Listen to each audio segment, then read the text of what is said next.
There's something missing here. This weird creature has a trick hidden up its furry sleeve that makes it a potential killer. But more of that later. Borneo is the third largest island in the world, sitting in the South China Sea, just south of the Philippines and north of Java.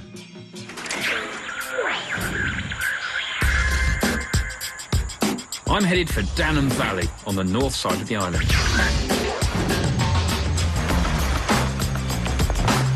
Now, you might think we're totally bonkers, really. We're looking for a very small, very shy, very secretive, rarely seen, little understood, nocturnal primate.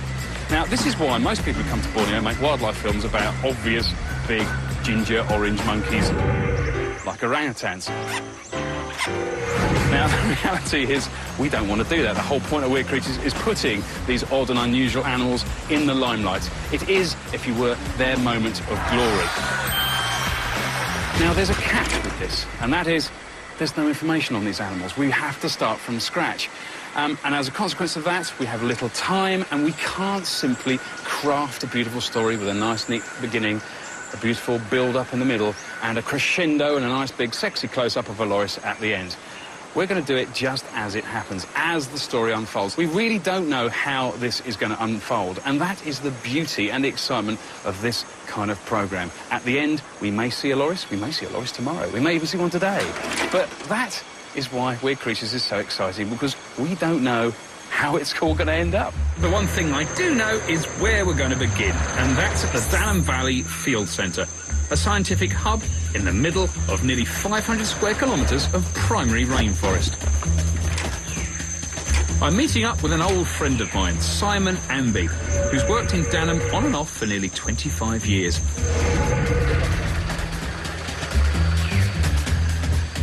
He's one of Borneo's most respected mammal experts, and he's got an intimate knowledge of the area, which could prove invaluable to me. Quite honestly, without him, I wouldn't know where to start, because it's a jungle out there. As I found out at the museum, smell is a very important part of the loris's world. And now I'm in the rainforest, I totally understand why.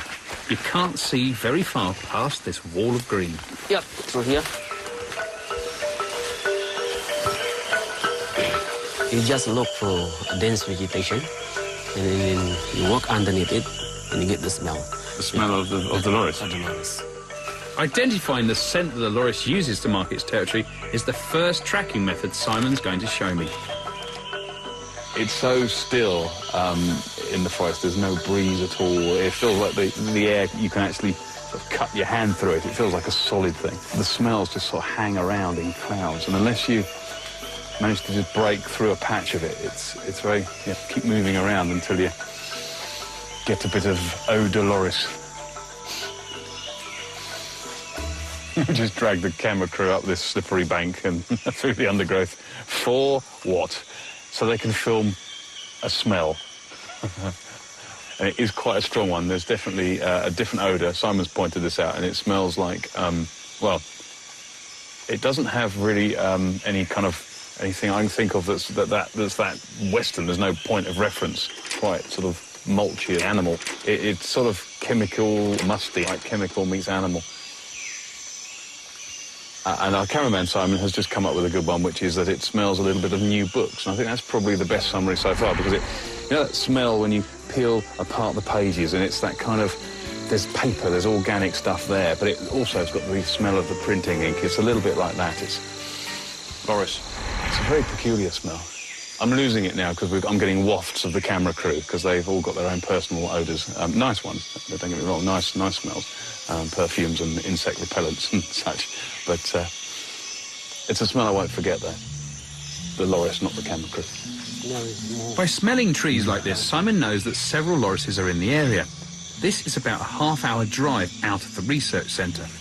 But the tricky thing about this quest is that lorises live high up in the rainforest canopy, roughly 40 metres up.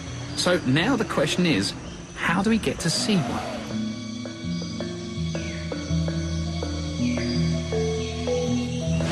The plan is to make and set up around 7 traps that will be hung in the trees somehow. Excellent. And you're going to do the same on the other side, yes? Simon has handmade these traps using traditional designs. Each is tailor-made to work in a different position in the tree. Low tech, but very clever stuff. So this one looks a little more complicated. Okay, this one have twin door. Right. So this really is taking advantage of animals using the same path or same passage through the trees. Yes. And then it comes in this end or whichever end, passes through, and all it has to do is touch the treadle here. It's very beautiful. What remains to be seen is how we're going to get these traps up into slow loris country. Now, this jungle is not only dense, but its canopy ranges between 40 to 80 metres high, well out of reach of a mere naturalist. So, as I travel to set up the first of 7 traps, I'm intrigued as to how this might work. Meet another Simon Amos, a high-access expert. And his solution is the use of a 3-metre-long yellow catapult. What we're looking at doing is getting a weight on a fishing line quite high up, above where we need the trap to be. We've got to go for those ones right up there. Yeah, it can be after this first branch. Then you go to the second branch. And then, I need the rope little slightly higher above these 2 branches. Yeah. So we're basically going to fire a shot right high up into there. I'll tell you what, I mean, why don't you have a go? Right. I'm saying nothing. You've got a big head, sir. Yes, I have. I've done some silly things in my time. Still doing them, I think. Tied to the end of the weight, which is in the catapult, is a line that will be pulled up and across a branch, hopefully. Now, this line is going to be used to rig the traps. OK. Yeah. Oh, that's a good one. Oh, yeah. I got it first time. Honest. Good job. Went over the tree. That's fine. Just look at this for a moment. If you saw a bloke walking about in the forest with a red hat on and a large yellow pole, would you immediately tell yourself, now there's a man looking for lorises? You wouldn't, would you? Anyway, I feel guilty. Simon's now gone to look. Simon's in the hard bit, which is hacking his way through the jungle. OK, so we've got the line over the tree now, so we've got a rope that goes up and over, so now we're going to attach the trap to the other end of the rope, hoist it up. And so you've been very generous with your bananas. In Simon's experience, bananas are the best loris bait. Their smell is pungent and wafts effectively through the jungle. OK? Yep. Simon, think we're ready to hoist?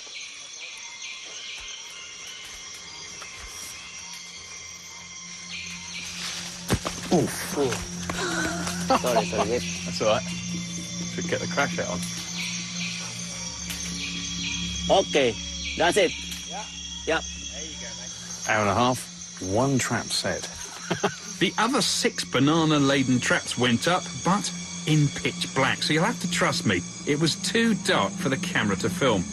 So we have 7 traps strategically placed up in the canopy. Now all we have to do is wait for the lorises to wake up and help themselves to a banana.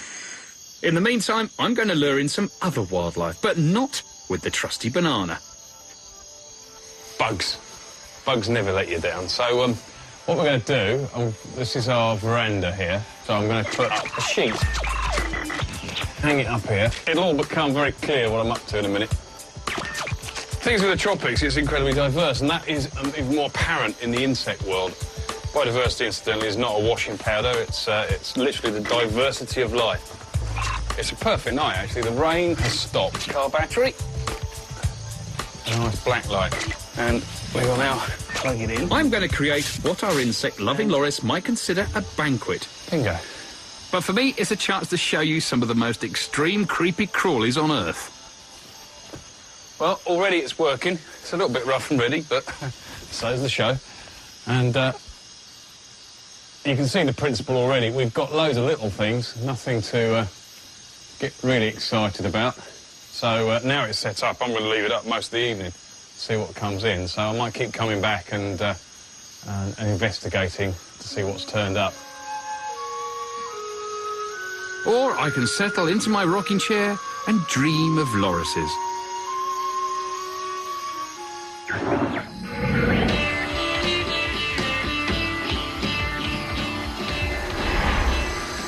A successful ploy is when I wake from my slumber, the bug trap is covered with life. I saw that initially. But I'm going to leave that, because that's a cool beetle, but this is a cooler beetle. This is a rhinoceros beetle. This is effectively a reproductive machine. And what you've got there is I believe this is a male, and what they will do is use these projections and the horn on the head there. They'll use just like a pincer, and they will grapple with other males to outcompete them for the female of their choice. Because it's a little flighty, and it may not hang around for long. This boggle-eyed thing here is a cicada. Now, cicadas live underground for most of their life. Their nymph lives under the soil, and then when they've reached and done all their growing, they crawl up through the soil. They burst out of the soil, crawl up the trunk of a tree, and then their skin splits, and out of the skin emerges this google-eyed creature. And I guess the nearest thing, most of us know what greenfly are, or aphids, the things that attack your roses. Well, it's a member of that group of insects. I don't know what's upsetting him right now. This is normally they sing to attract a mate, or when they're threatened, but this guy's just going off anyway. Maybe he's going to self-destruct. He's making this noise by vibrating these organs on the side of his body called tympanums. And you can kind of think of these like, I guess, the lid of a custard tin. And if you were to squeeze your custard tin, then you make the lid pop. Go boom, boom, boom, boom. And on a cicada, it will be doing that many hundreds of times a second. And then the hollow cavities, the air cavities and sacs within the thorax of this insect will act as amplifiers. In the same way as if you, I don't know, shouted into a bucket, your voice sounds louder. It's exactly the principle that a cicada uses.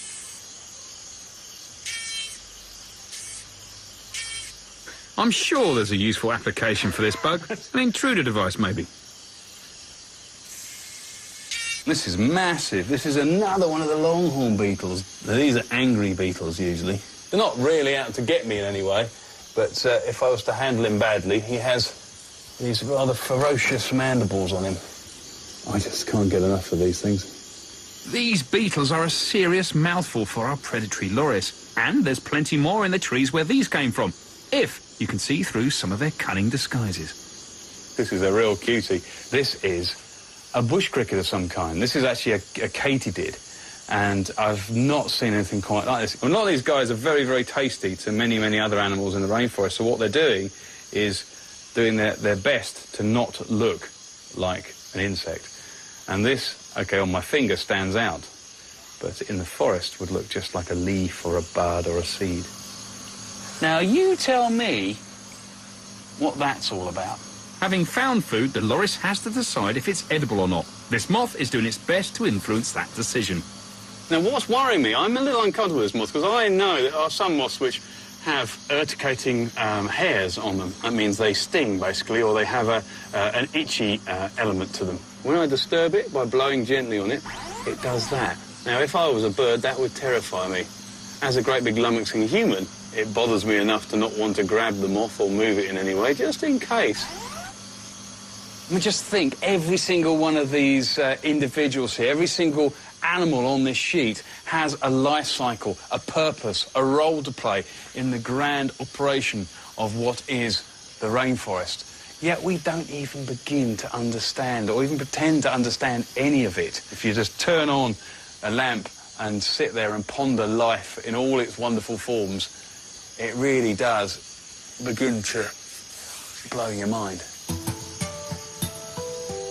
Last night is a good sign, for lorises should be moving around the forest feasting on these insects, one of the staples of their diet. So Simon and I returned to check the traps, feeling optimistic. Perhaps a loris wanted a bit of banana for pudding. I don't know, there's a general feeling of positivity this morning among everybody. I think we're going to get lucky. Oh no, did I just say that? Nothing in trap 3, we're going to trap 4. Nothing in trap 4. Doesn't look like anything in there either. Those good feelings are slowly becoming less and less likely to come to fruition. See anything, Simon?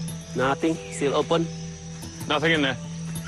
Now, I've only got a week to find this weird creature, so we have to get the traps back up there as quickly as possible.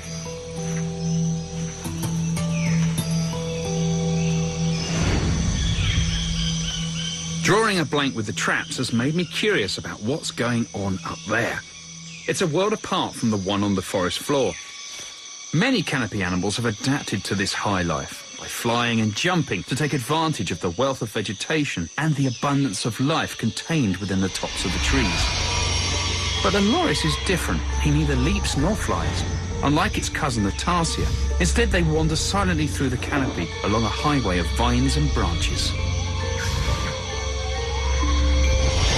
Back at the museum, Ian Tattersall explains a surprising adaptation that allows the loris to be such a stealthy predator.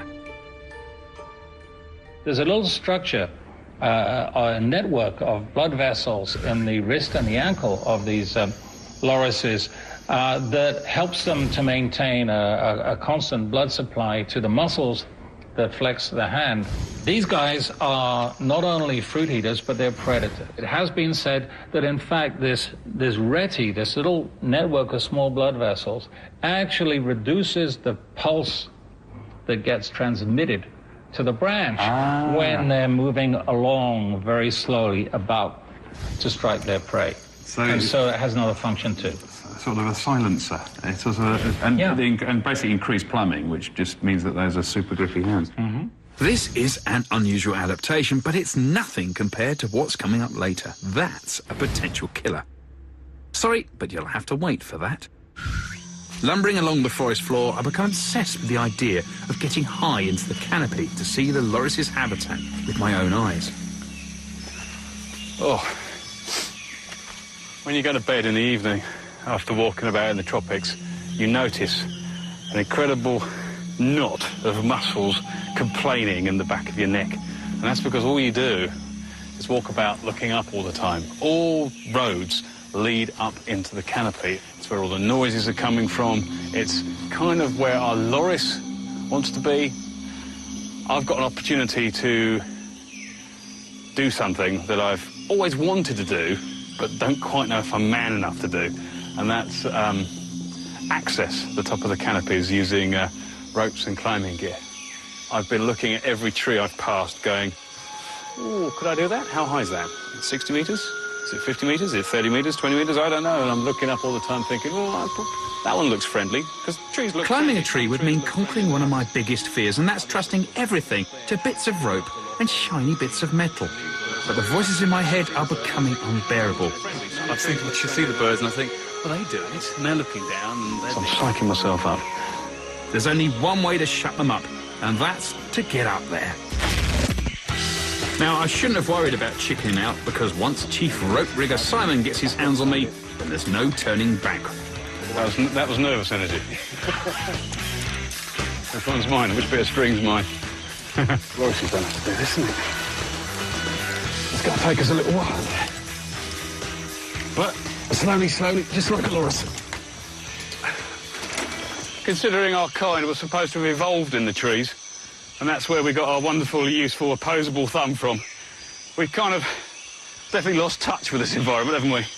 In order to require all these gubbins, in order to effectively do what most of the creatures in the rainforest do without a rope or a carabiner. Onwards and upwards, quite literally. See, when David Attenborough did this, he sort of whizzed up. Weird. I'm so hot and sweaty. I'm exhausted. I need my bed.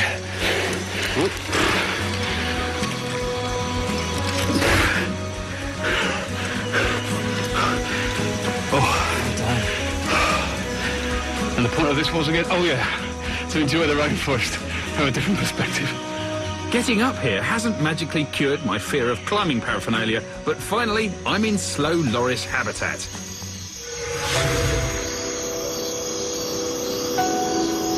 Oh, it's phenomenal. Let's her up.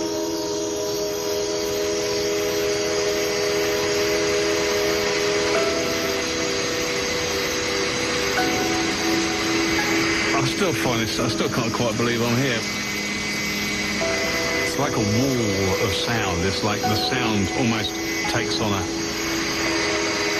physical nature. It's like curtains of sound. The noises of all these myriad creatures all playing together It's almost like that transition is being caused by this wall of sound shutting out the light of the sun. This is kind of one of the oldest dialogues on Earth, and it's a real treat to be sitting right here eavesdropping on the forest speaking to itself. In spite of this cacophony, when I shine my light into the surrounding branches, nothing looks back at me. I'm not seeing anything yet, but who knows, we might get something later on. There's a lot less going on in my tree than I thought there would be. But there again, a big pink ape was always going to be rather conspicuous, and reason enough to make most wildlife run for it. Thoughtfully, the director has arranged for me to sleep up here. Great. So there's going to be plenty of time for watching wildlife. Why my nerves? The first time in my life I've been terrified of going to bed. I don't know why. Well, I do know why. I'm 40 metres off the ground. Whoa. Whoa. Oh, I feel like I've been loading my own coffin. That's it, let the coffin take away.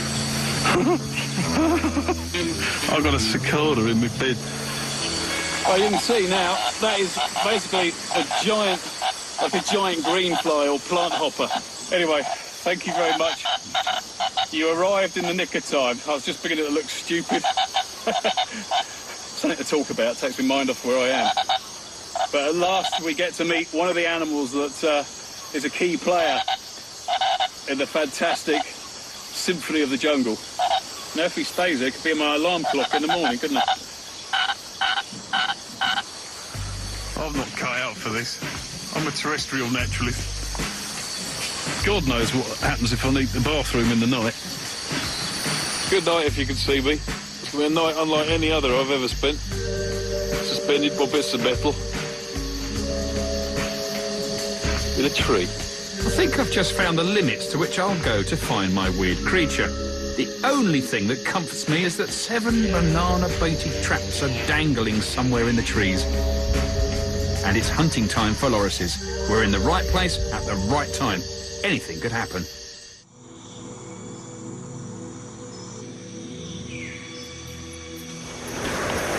Whoa. Good morning. Oh. Still a long way down. Oh. Si, our cameraman, Simon, the chief rope rigger, and assistant Martin leap around this tree, totally in touch with their inner primate. But not me. Ooh. Oh, you're not looking good this morning, Nick. You're looking like you didn't sleep a wink. Well, that's because I didn't. I'm talking to myself. This is my video diary. Dear diary, last night I did a very silly thing. I climbed up a tree with a bunch of people that like it. However, I'm glad I've done this because it is one of the most amazing places I've ever woken up. I mean, that's a pretty good view, isn't it? There's my next door neighbour. Let me just go in for a close-up. It's a little agamid lizard of some kind. But our lizard is sitting there, picking off ants as they come past him, almost like they're on a conveyor belt in one of those sushi restaurants. Look this way. Thank you. Seeing the tree canopy in daylight makes you realise that it's just like the top floor of a multi-storey supermarket. All the action in a primary rainforest is really at the top here. It's the sort of the frontier of the plant's production. It's where the light hits the leaves, it's where the leaves make the sugars, it's where the flowers are, it's where the fruit is. It's just everything up here. It's the real light factory of the forest. And as a consequence of that, it is where a lot of the animals are found as well, because they're feeding on the leaves, the fruits and the flowers, and that's what our loris feeds on. We tend to think of them eating mainly fruit because that's in captivity what we give them, but really they are omnivorous. They will eat plant matter and animal matter, but really they're quite predatory. They're actually surprisingly predatory. In fact, there's various theories going around at the moment that they're more predatory than we even realise. So you've got a whole community stacked up on top of these tree chunks, on these pedestals of wood. There will be a loris in that somewhere. But we know so little about these animals. Seeing them is, well, it's much more difficult than I imagined. I'd like a fish out of water, or a human off the ground up here. For me to be most effective on my loris quest, I need to be back on terra firma.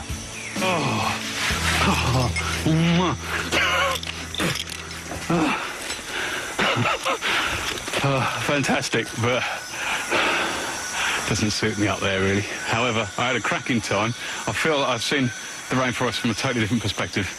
I feel like I know just a little bit more, but enough monkeying around on ropes. It's time to find some other primates. We're going to try and find a loris now.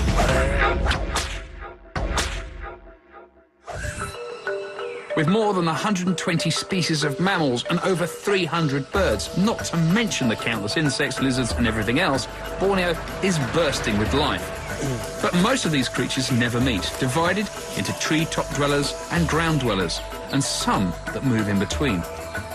So while I'm developing a crick in my neck looking up at the canopy, I don't want to miss what's happening on the forest floor. This is the animal path that Simon's identified. We've got another little toy here that we're going to deploy, sort of camera trap effectively. So what we're going to do is strap this to this tree, pointing out towards the path. We're on a mission now to prove that things do live in the jungle. Now, a lot of the times these trails to the forest are made by larger animals, even humans. And because, you know, forest understory, especially the edges of jungles, is really quite dense. Animals aren't stupid. They like to make the easiest path through the forest that they possibly can. So once you've made a path, loads of other creatures will use it. So you could have everything from, I don't know, deer, porcupines, cats. You know, the list is endless. Realistically, of course, we are not expecting to see any lorises on this because, of course, this will be filming the ground. Now, anything that walks up and down this path here will have its picture taken. Well, now it's all set up and running. At the end of our time here, we're going to come back and just see what other creatures we've got moving through this forest.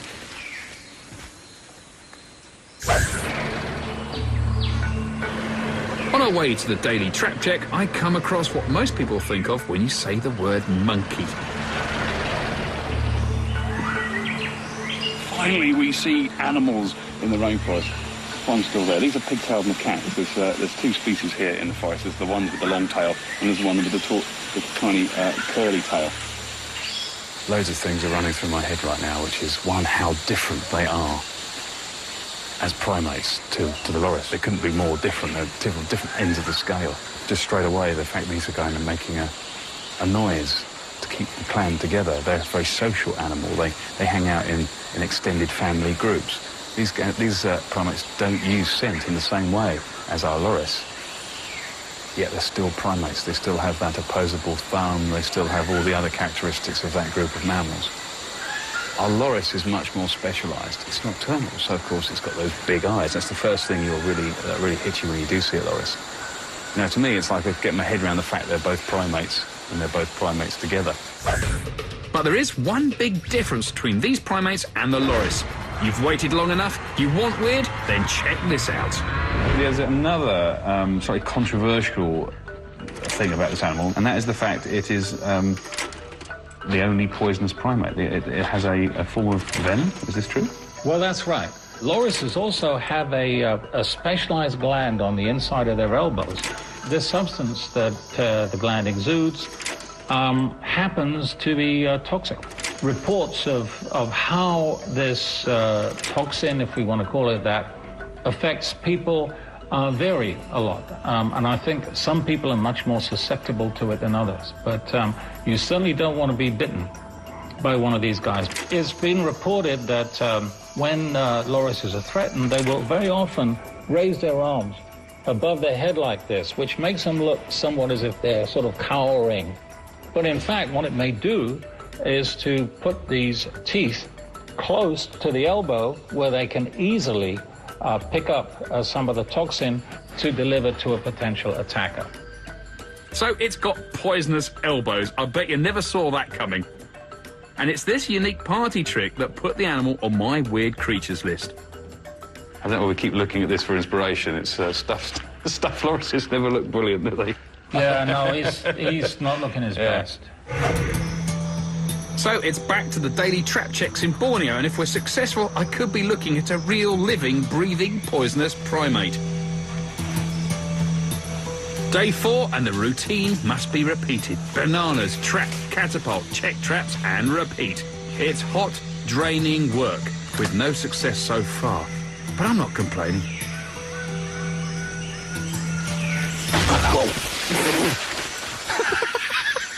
What I was about to say is it's pretty steep and slippery, which means it's probably best to leave the crew here, and we'll shout if we catch anything. But I didn't really need to say it, did I? Let's try it again. I can't believe I did that.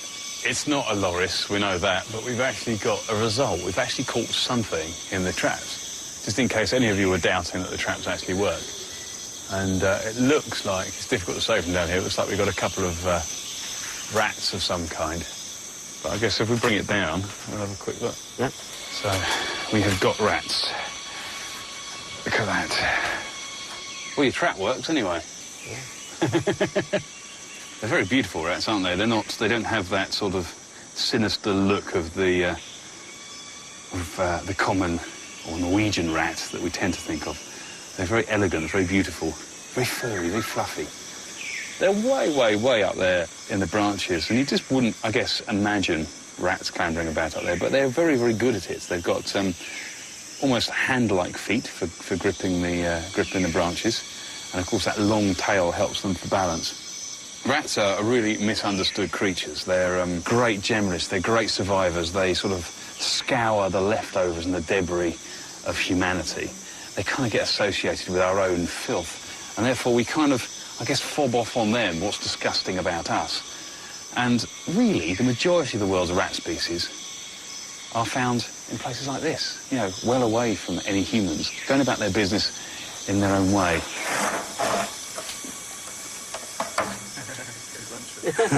Comes complete with a banana. Go on then, off you go. So, hoist it back up, and we'll probably catch the rats again, I imagine.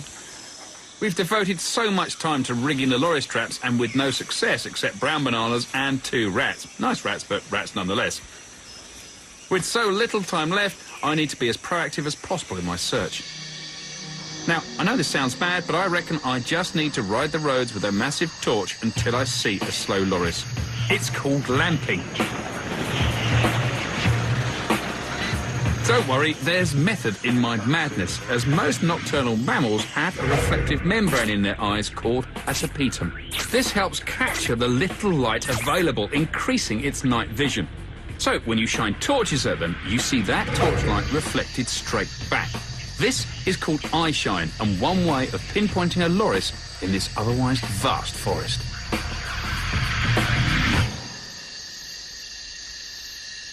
I have to say, it's a lot harder than I thought. I thought we were going to see a lot more by now.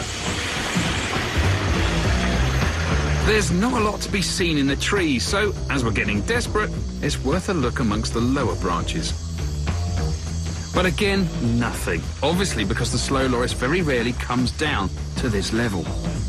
Teasing me. But one high flyer is a regular visitor. Wallace's flying frog. Now, this is my all-time favourite frog, and it's a beauty. We got the frog. Look. Look at that. Frogs don't come more perfect than this. And not only is it absolutely stunning and beautiful, it was also discovered by, I guess, probably one of the greatest naturalists that ever lived, and I guess a hero of mine, Alfred Russel Wallace. In fact, he discovered it in 1855, and it is now known as Wallace's flying frog. Now, what you've got here is an animal that's perfect for living in the canopy up there in the trees, because that's where they spend most of their life. Now, what makes this frog so very special is its ability to glide. Obviously, a lot of frogs have webbing between their toes. That's not a big deal in itself. But our frog here has particularly long toes, and the webbing is extensive. So each foot is a parachute in its own right. Look at that back foot there, like a big butterfly. So there's more gliding animals here than anywhere else on Earth. The question is, why? Well, no one really knows the answer to that. But there is a theory that, for some reason, Borneo's forests and the trees within are spaced just that little bit further apart making the ability to glide quite handy. If we can persuade him to jump, you might just get a little bit glidey.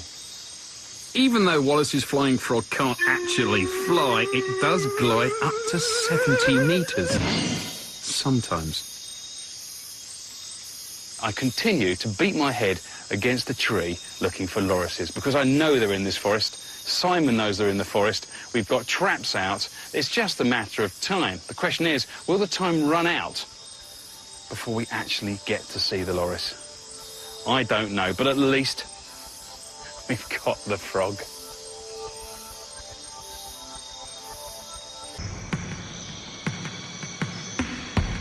So far, the jungle has kept this weird creature a secret from me. And with just one day left, our chances of finding one are looking slim. Top trap up there. Oh, I got excited there for a moment. We've collected the camera trap that we set a few days ago, and it's always exciting to find out what's walked past.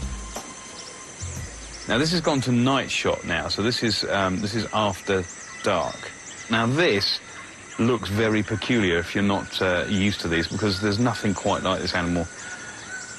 It is clearly, I can just see the pattern on the tail on the leg there. It's a pangolin, also known as a scaly anteater. And their unique characteristic, and why they get one of their common names, is their body, instead of being covered in hair or bristles, like most mammals, is covered in this, well, overlapping, hard, scale-like plates.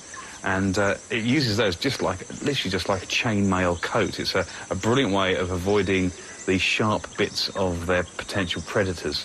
It's kind of shiny, it's got this kind of varnished appearance, but this time it's standing up on its hind legs. It's tripoding, using its tail to lean back on, and it's looking back in towards the centre of shot. But these animals feed on ants and termites. It's actually quite common here in the forest. You rarely get to see them, though, because they're very, very secretive. It's a very, very lovely animal. It's got a very unusual profile because it doesn't have big ears or any obvious shape around the head. It's just sort of tapers out to its very narrow mouth for feeding on ants, but a lovely picture. It looks like a leaping fish because the scales are wet as well. Oh, there's a nice bird. Now, this is a lovely lady. This is the female Argus pheasant. Now, we've heard them out in the forest. When they're displaying, when the males are displaying, they make this great woo, woo, woo, woo call, and it echoes around the forest, and it's so frustrating for somebody who likes looking at these birds because it is a stunning bird. Unfortunately, we've only caught the female here, and as much as I love the females, this is not as stunning and beautiful as the male. The male has an incredibly flamboyant plumage, really, really long wing feathers, which have got these lovely eye spots, almost like they've been airbrushed. Now, I love all this stuff, partly because that is just one camera on one trail in the forest. But also, it fills you with great inspiration. It's a great thing to see, knowing that all these animals are out there wandering about the forest at the same time we are. Now, as I said to you on the bridge at the beginning of this programme, we're going to do it just as it happens, as the story unfolds. And I swear on my favourite pair of binoculars that this really is my last day in Borneo and my very last chance to find a slow loris. No pressure then. We're heading out with the lamps again, trying to spot that loris giveaway sign. I shine. Got a small-toothed palm civet. Oh, it's just false alarms. We so want to see a loris. It's our last night, and we've decided to go on a mega drive lamping. This vegetation is so dense that the loris has not only got to be on the surface of it somewhere, so it's got to be on the edge, it's also got to be looking outwards, and we've also got to be able to spot it, so we've got to be efficient with our lamp. So the odds of actually seeing anything that we drive past are really quite slim. It's a good night. It feels different. There's a lot of insects around. It's very warm still, actually quite dry, and not too misty either. It's actually quite a clear night. Whether this means anything for loris spotting, I don't know. For the last week, Simon has hardly said a word, but an excited squeal tells us that our long wait is over. That all-important eye shine has given away the whereabouts of this particular loris. And to say we're very pleased is an understatement. It's a loris. It is a loris. Oh, my God. Are you sure? Yeah. Look at that. I'll get the other lamp on it. There we go. Yeah. Oops. Oh, brilliant. Yes, mate. A good fight. Yeah! That's a relief man. Just look at the way it's moving. Sort of step backwards and then sideways there as well. Wow. That's not a slow loris. That's quite a fast one. That's why somebody said. I think it's actually stripping bark as we speak.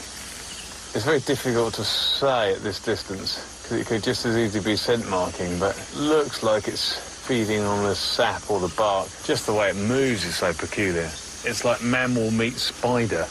Just the way it's kind of, its legs are, they're not really working together. They're just kind of, it can step sideways, it steps backwards, it can go anywhere, any direction.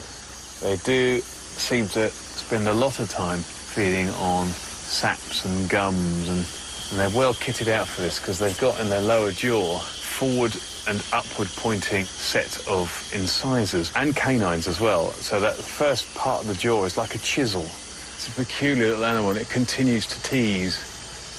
But do not be deceived. Look, that is not a slow loris. Talk about a badly named animal. Look at that. He's bowling along.